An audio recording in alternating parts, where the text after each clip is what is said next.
Hi guys, I am your host, Karina, and this is Hustle and Harmonies. Now, I am getting ready to give you what is to be the Super Bowl of podcasts here on YouTube.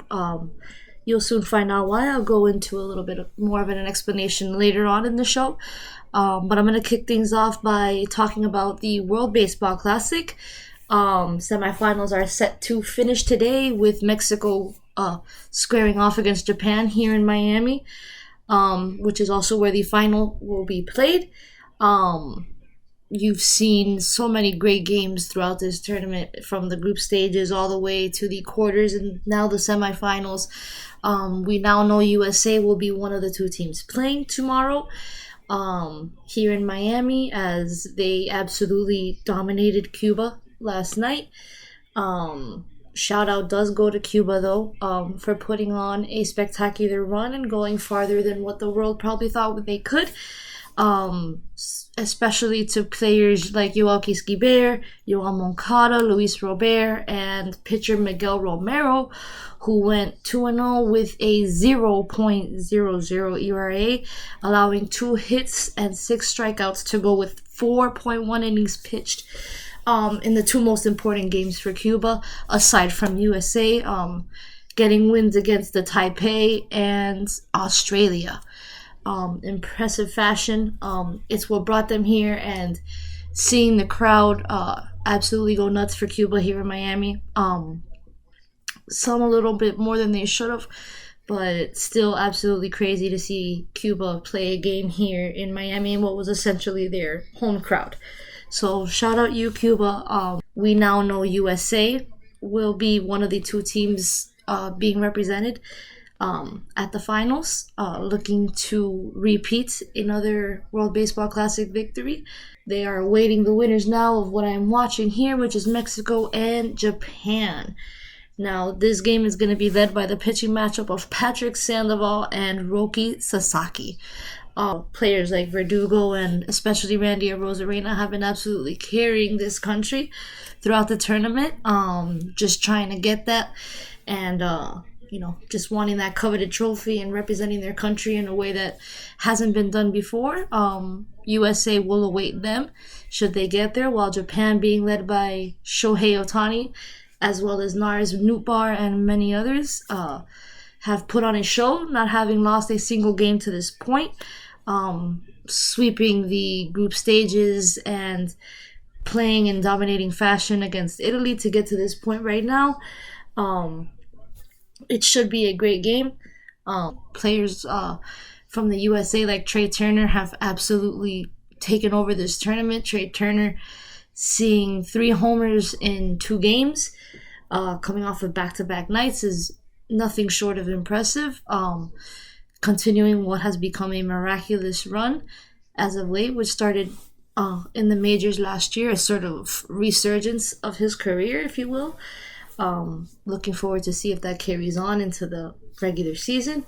Switching gears to the NBA now. In the Eastern Conference, Milwaukee Bucks hold that coveted number 1 spot, followed by Philly and Boston, who trail them by 2.5 games.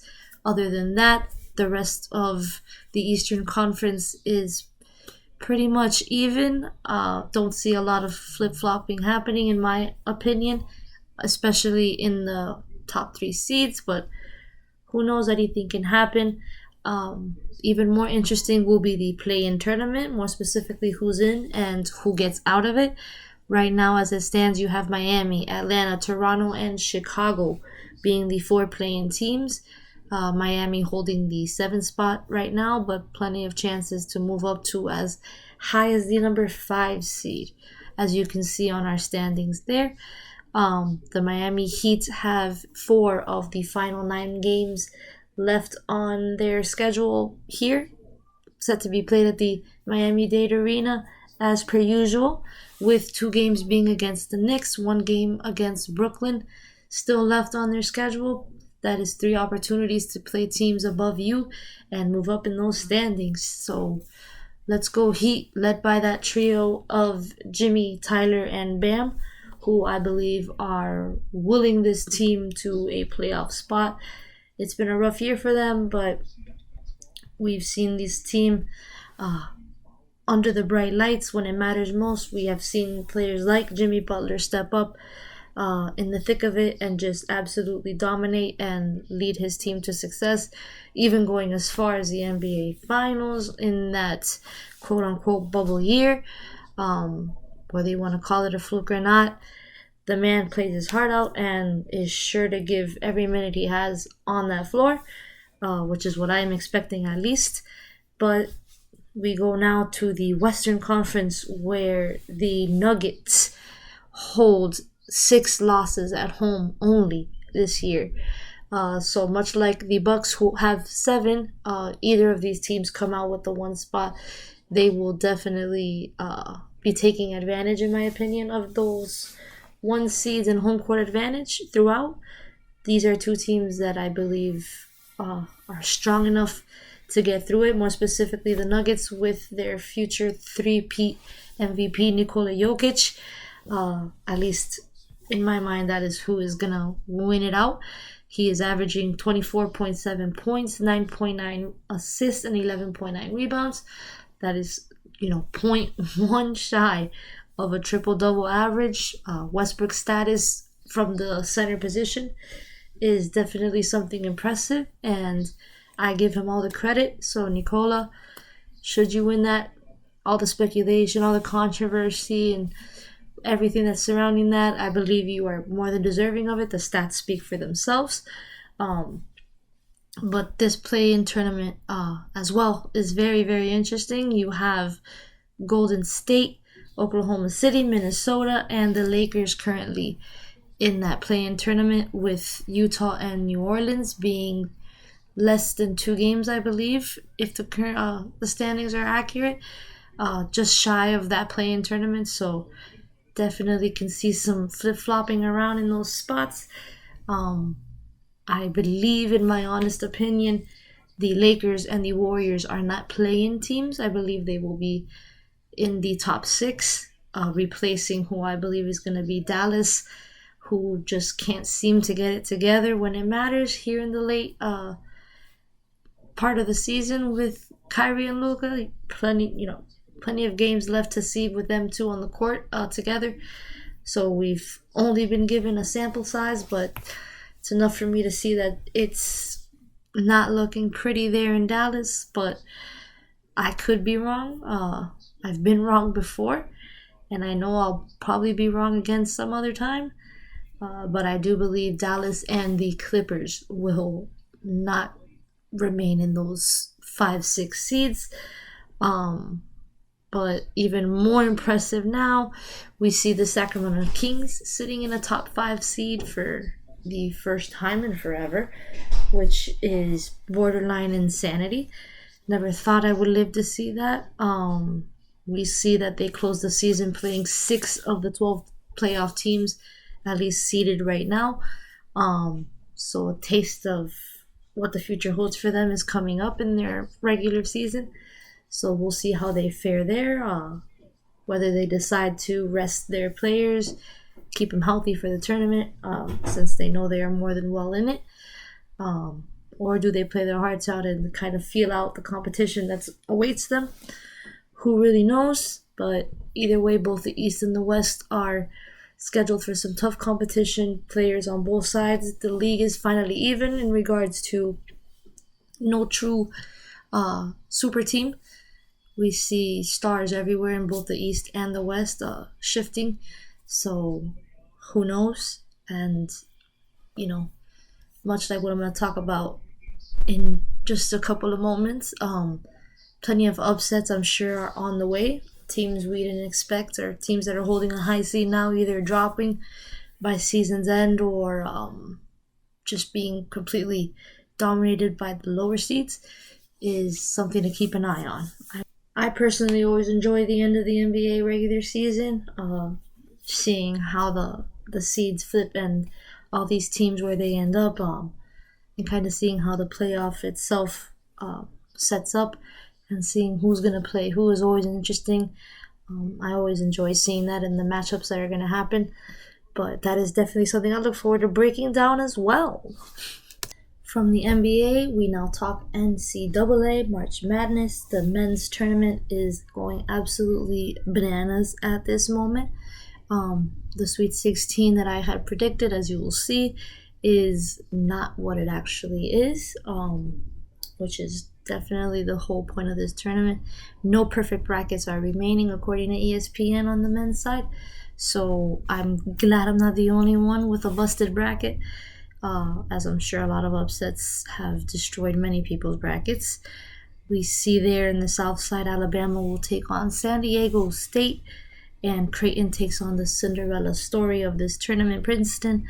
The Ivy League team going farther than many people had them. And it's exciting to see where they go, taking on another low seed in Creighton, in what I'm sure is going to be all eyes on them.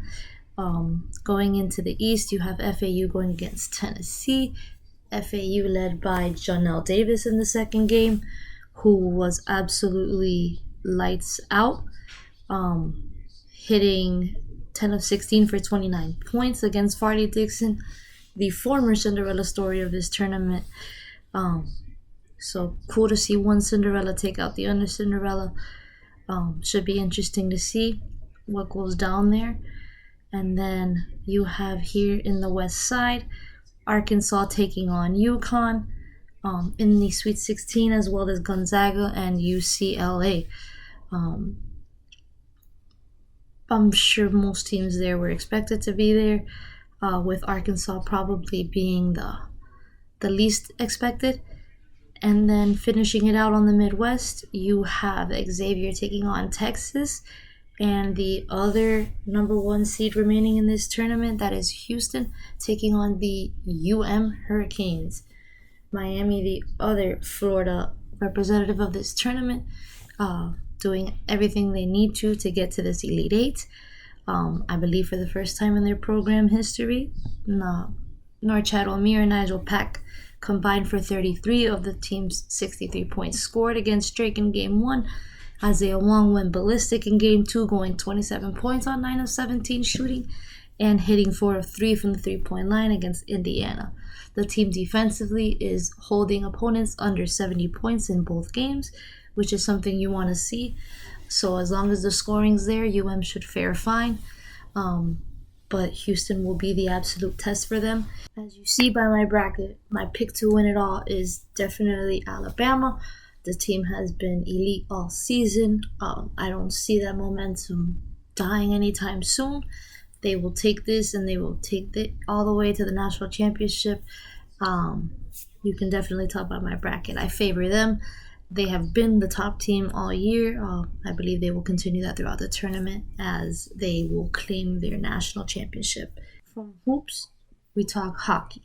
In the NHL and the Eastern Conference, the Boston Bruins are looking to run away with the President's Trophy, securing 111 points to this point, with 53 wins already in the bag, as they look to claim the number one seed overall in the NHL, and try to host home ice throughout the playoffs.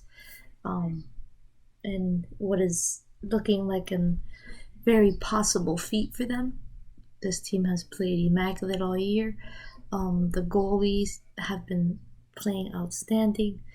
I believe at this very moment they are allowing about 40 goals less than the league average right now. But I could be wrong. And over on the West, you see the Knights are running away with the conference. Compared to Boston, they're a little shy on the wins there, but the Knights have 43 wins to this point, looking safe as a playoff team. Going into the wild card talk now, in the East, you have the New York Islanders holding that top spot with 80 points at the current moment. The Pittsburgh Penguins holding the second spot in the wild card with 78. The Florida Panthers just secured a victory tonight, which means they now take 79 points on the year, and will more than likely overlap Pittsburgh in that second spot, replacing them, which is what I want to see coming from Florida. The Cats being last year's President's Cup trophy, the regular season champs. struggling at times here, but also showing promise late down the stretch when they need to. Hoping to see them there in the Wild Wild West wild card. Seattle sits strong at 83 points with Winnipeg just behind them at 81. Looks to be safe there. From the NHL playoff standpoints, I can definitely see this fight ending with the New York Islanders and the Panthers holding the 1 and 2 wild card spots.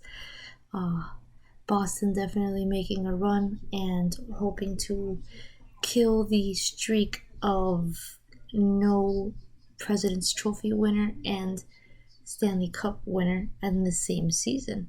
So I look forward to seeing if they can break it. We saw Florida last year couldn't hack it, taking that second round loss to the Tampa Bay Lightning.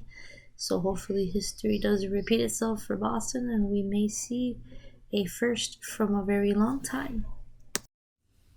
Now the NFL is starting to pick up as far as all the action that's happening regarding the free agency that's currently ongoing. We're seeing a lot of movement from a lot of teams. No bigger name moving than this man. This man. Well, we're still waiting on the finalization of, compensation for him, but it's looking like Aaron Rodgers will be flying with the Jets come this season, bringing with him his weapon from Green Bay, Allen Lazard, getting a 4-year contract with the Jets. Looking to pair him with Garrett Wilson potentially. Elijah Moore still on the roster. Looking to see what this AFC East has in store for us. We're seeing a lot of movement there in this division. We've seen Mike Gesicki move from the Dolphins to the Patriots. We see Jalen Ramsey making his way to this conference, this division, joining the Miami Dolphins. So a lot of new faces in this AFC East, and I'm looking forward to seeing how this is going to shape up. Kind of like the AFC West of last year, hoping for better results in that aspect. But it should definitely be interesting. Also keeping in mind some of the names that still have yet to find a home. You've seen Ezekiel Elliott be released by the Dallas Cowboys. Still yet to be determined where he is going to end up, if he ends up playing for another team this year, as well as potential trade talks with wide receivers Jerry Jeudy from Denver. Pretty much every wide receiver from Denver is on the chopping block right now. You see Arizona Cardinals wide receiver DeAndre Hopkins has been the talk of the town lately, potentially joining Bill Belichick in New England after the signing of Juju Smith-Schuster, another name in the AFC East, playing at Gillette Stadium coming this season. So a potential tandem of Smith-Schuster and Hopkins could transcend this division and make it definitely one to watch. Definitely something to put on the marquee. Sunday Night Football. Thursday Night Footballs have been getting pretty damn boring lately, but maybe this little shift change and names still yet to find a home can definitely make this NFL season very entertaining. Dolphins are looking very, very promising. Of course, I will always support Miami as far as it being my hometown, but the Finns are definitely trying to take a turn for the better after such a promising year last year, coming in with such high regard after signing Tyreek Hill. We now have signed Jalen Ramsey, so now the defense is looking improved. The offense has improved since last season. Plenty to work with here. It is definitely all up to the health of Tua Tagovailoa. Not to put all that pressure on him, but the man is definitely the man in charge when he's there and healthy.